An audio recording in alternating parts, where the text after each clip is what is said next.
పరాన్న జీవితం గడుపుతూ పైశాచిక ఆనందం పొందుతూ నెగిటివ్ రివ్యూ రాసేవాళ్ళు, వినోదాన్ని ఎలా రాయాలో తెలియక విషయం తెలియక విషం కక్కేవాళ్ళు, వాళ్ళు సృష్టించే భావ దారిద్ర్యపు బాలారిష్టాల్ని దాటుకుని బాక్స్ ఆఫీస్ని బద్దలుగొట్టి విజయ శిఖరం వైపు అడుగులు వేస్తున్న మా పెద్ది బృందాన్ని అభినందించడానికి వచ్చిన ప్రతి ఒక్కరికి నా నమస్కారాలు.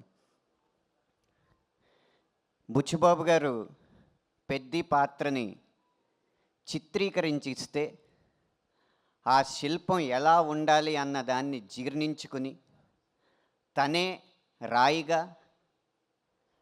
తనే శిల్పిగా, తనే ఉలిగా, తనే ఆ శిల్పంగా తనని తాను చెక్కుకుని మనందరి ముందు నుంచుని ఆ శిల్పానికి తన నటనతో జీవం పోసి పెద్ది విజయంలో ముఖ్య భూమిక పోషించిన మా హీరో రామ్ చరణ్ గారికి శిరస్సు వంచి మా బృందం తరపున నమస్కరిస్తున్నాను.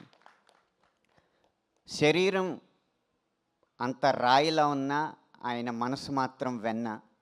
అందుకే ఉలికిపడి ఊగాల అన్న పాట, మస్సా మస్సా పాట రాసిన వెంటనే ఆ రాతి శరీరంతో నన్ను హత్తుకుని ఆ మెత్తని మనస్సు యొక్క తీయదనాన్ని నాకు చెవి చూపించారు. ఇలాంటి సందర్భం, ఇలాంటి అదృష్టం రేపు పాటలు రాయాలనుకున్న ప్రతి ఒక్కరికి కలగాలని మనస్ఫూర్తిగా కోరుకుంటున్నాను. పెద్ది విజయం కొత్త కథల్ని, కత్తి లాంటి కథనాల్ని అందించే ప్రతి దర్శకుడికి స్ఫూర్తినిస్తుంది.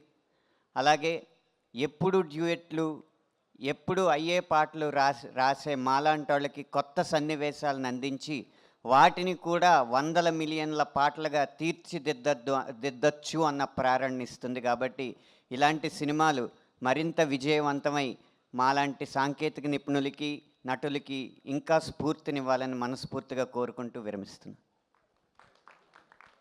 Thank you Anant Sriram garu, thank you so much. Yes, Peddi పెహల్వాన్గా